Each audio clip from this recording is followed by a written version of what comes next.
Olá, caros ouvintes. Nós vamos falar agora sobre o litisconsórcio, particularmente seu conceito e as principais classificações. Para a gente falar sobre o litisconsórcio, é interessante a gente ter em mente que o processo tem uma estrutura mínima. O que seria essa estrutura mínima? Estrutura mínima significa que eu pelo menos vou ter uma pessoa com base em um fundamento pleiteando algo em face de uma outra pessoa. Isso é o mínimo que nós temos em termos estruturais no processo. Só que essa estrutura mínima pode ser ampliada, pode ser tornada mais complexa se houver algum benefício para o sistema. É justamente nesse contexto que nós vamos inserir o litisconsórcio. No litisconsórcio, nós vamos ter justamente o quê? Pluralidade de pessoas num ou em ambos os polos da relação. É exatamente isso que é o litisconsórcio. Pluralidade de autores, ou pluralidade de réus, ou ainda pluralidade de autores e de réus. Tá? Muito bem, mas nesse contexto, o legislador, então, ele vai, às vezes, admitir o litisconsórcio, às vezes ele vai exigir o litisconsórcio, e às vezes ele vai até vedar o litisconsórcio. Só com base nisso que a gente falou, a gente já pode identificar algumas classificações importantes. Em primeiro lugar, se eu tenho pluralidade de autores, nós temos litisconsórcio ativo. Se a pluralidade de réus, litisconsórcio passivo. Se a pluralidade de autores e de réus, nós temos litisconsórcio misto. Né? Além disso, se eu tenho um litisconsórcio que é admitido por lei, nós temos um litisconsórcio facultativo. Se eu tenho um litisconsórcio que é exigido por lei, nós temos um litisconsórcio necessário. Mas como assim o facultativo? Por que a lei admite? A lei admite porque existe algum tipo de proximidade entre os pleitos. Por exemplo, uma afinidade de questão de direito. Né? Às vezes até a mesma questão de direito está sendo tratada. Imagina a seguinte situação, mais de uma pessoa está querendo obter uma declaração de inexigibilidade de um tributo porque aquele tributo seria inconstitucional.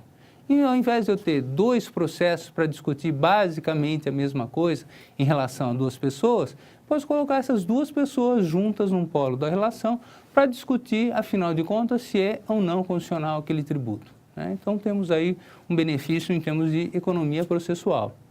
E o litisconsórcio necessário? O litisconsórcio necessário, ele é exigido ou por lei, ou pela própria natureza da relação jurídica que está sendo discutida. Nós temos vários exemplos a respeito. Eu posso falar, por exemplo, da ação de extinção de condomínio. A ação de extinção de condomínio, naturalmente, todos os condôminos vão ter que estar presentes. Numa ação do Ministério Público pleiteando a nulidade, declaração de nulidade de um casamento. Naturalmente, os dois cônjuges vão ter que estar no polo passivo. Né?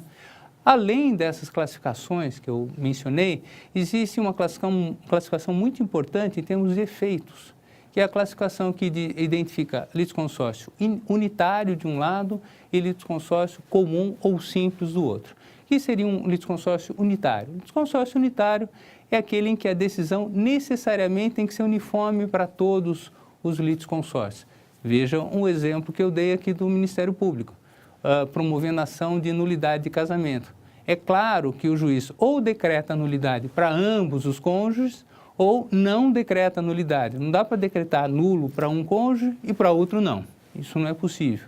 Então, é um litisconsórcio unitário.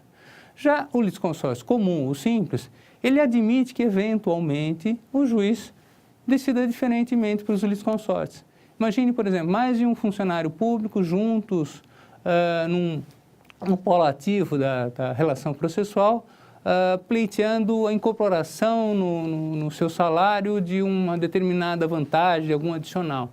O juiz pode entender que alguns preencheram determinados requisitos e outros não. Então, é procedente para uns e improcedente para outros. Não há o menor problema a respeito. Nós temos outras classificações de litisconsórcio, nós temos o litisconsórcio inicial ou ulterior. Litisconsórcio inicial, aquele que se apresenta logo de cara, quando se propõe a demanda. Litisconsórcio ulterior é que aparece ao longo do processo, por exemplo, através de um chamamento ao processo. Chamamento ao processo, eu vou provocar a integração de mais ou de um devedor no polo passivo da relação processual. Tudo isso eu apresento aqui de forma resumida, mas no livro Teoria Geral do Processo Contemporâneo, no capítulo relativo ao litisconsórcio, tudo isso é muito mais detalhado.